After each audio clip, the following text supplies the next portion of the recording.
এটা অনিবার্য ছিল। এরকম একটা গণ অভ্যুত্থান হবে বা গণবিপ্লব যেভাবে আপনি অভিহিত করেন না কেন, এটা অনিবার্য ছিল, একদম অনিবার্য ছিল। সেই ঘটনাটাই ঘটেছে। আর পার্সোনাল অনুভূতির বিষয়টা যদি বলেন, তাহলে অবশ্যই প্রায় 1 বছর পর্যন্ত নিঃশ্বাসটা আটকে ছিল। এখন মনে হচ্ছে যে আসলে নিঃশ্বাস নিতে পারছি।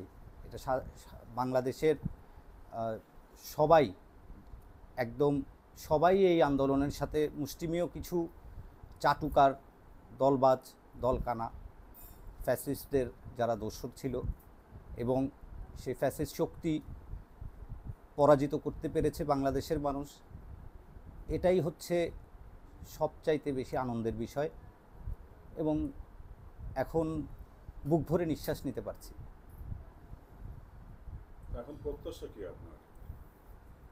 প্রত্যাশা দেশটা যেন খুব দ্রুত শান্ত হয়ে যায়, এবং প্রত্যাশা হচ্ছে আমি যেহেতু বিচার বিভাগে ছিলাম এবং আমি বিচার বিভাগে থাকাকালীন সময়ে এবং তারপরে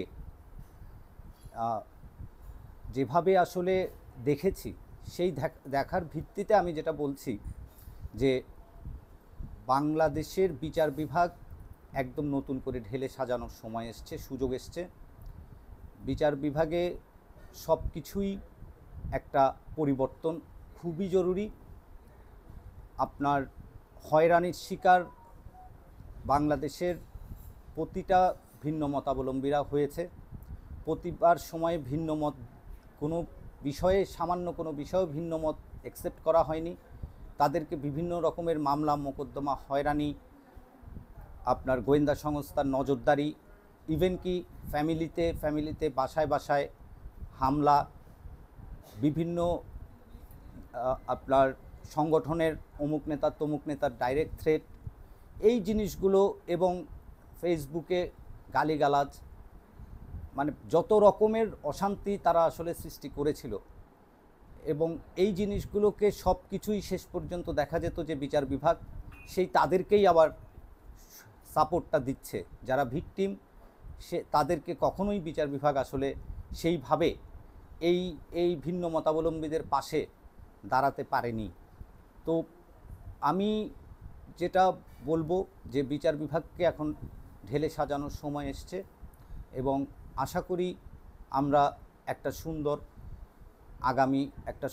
আগামীতে একটা সুন্দর, পরিচ্ছন্ন এবং একটা চমৎকার বিচার বিভাগ আমরা দেখতে পাবো। আপনি তো ডক্টর মোহাম্মদ ইউনূসের পক্ষে অবস্থান নেওয়ার কারণে আপনার বিরুদ্ধে ব্যবস্থা নেওয়া হয়েছিল, আপনি কি এখনো ওনার পক্ষে আছেন? আমি একদমই তখনও ছিলাম, এখনও আছি। কেন আছেন? ওনার কাছে কি প্রত্যাশা করেন? ওনার কাছে আমার যেটা প্রত্যাশা, ওনার বাংলাদেশের সারা ওয়ার্ল্ড জুড়ে, কেবল বাংলাদেশ নয়, সারা ওয়ার্ল্ড জুড়ে ওনার একটা পরিচ্ছন্ন ভাবমূর্তি আছে এবং লিডারশিপ কোয়ালিটি আছে। ওনার এই লিডারশিপ কোয়ালিটি দিয়ে আমরা অবশ্যই আশা করতে পারি, ভালো প্রত্যাশাই করতে পারি যে সব কিছুই ইনশাল্লাহ সামনে ভালো হবে, সুন্দর হবে। আপনি তার পক্ষে অবস্থান নেওয়ার কারণে আপনার বিরুদ্ধে যে ব্যবস্থা নেওয়া হয়েছে, তাদের বিরুদ্ধে আপনি কোনো প্রতিক্রিয়া আছে? না, ক্ষোভ আসলে এখন ক্ষোভ বিক্ষোভের সময় নয়। বিক্ষোভ যে এখন হচ্ছে দেশ গড়ার সময়। এখন যে ক্ষোভ থাকলেও সেটা মনের ভিতরে নিজের ক্ষোভ নিজের কাছে, নিজের কষ্ট নিজের কাছে। এখানে কোনো ক্ষোভ থাকতেই পারে, কিন্তু কাউকে, কেবল আমার ব্যাপারে নয়, আমি সবাইকেই বলবো যে ক্ষোভটা যেন প্রতিশোধে রূপান্তরিত না হয়। নিজে এখন যদি নতুন করে আবার গড়ে ওঠে, তাহলে সেখানে আপনি নিজে কোন জায়গায় থাকতে চান বা কোথায় দেখতে চান? না, আমি তো কাউকে, আমি নিজে কিভাবে আমি বলবো যে আমি আসলে যে কোথায় থাকবো বা কোথায় দেখতে, আমি সাধারণ মানুষের মতোই থাকবো। অন্তত যেন আমি বুক ভরে শান্তি নিতে পারি, নিঃশ্বাস নিতে পারি। বাংলাদেশে যেন কোনো অনাচার না থাকে, অবিচার যেগুলো হয়েছে সেগুলো না থাকে। ইচ্ছা মতো মানুষকে ধরে ধরে চোখ বন্ধ করে আপনার নিয়ে যাওয়া হয়েছে, এই গেস্টাপো বাহিনীর মতো, নাজিদের মতো ইচ্ছাকৃতভাবে একেবারে অসুইচে যেভাবে ওই গ্যাস চেম্বার করা হয়েছিল, সেই গ্যাস চেম্বারের মতো আয়না ঘরে বন্দি করে রাখা হয়েছিল। এই সব জিনিসগুলো আর যেন দেখতে না হয়।